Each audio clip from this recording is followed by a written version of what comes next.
Every month, a woman's body goes through a natural biological process, menstruation. When the egg is not fertilized, the body begins to shed the inner lining of the uterus, called the endometrium.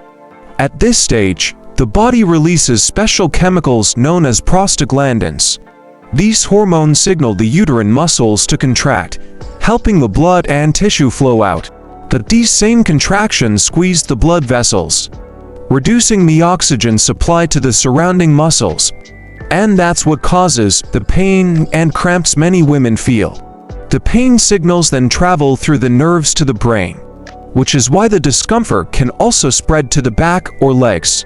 After a few days, prostaglandin levels drop, the muscles begin to relax, and the body returns to balance, ready for the next cycle.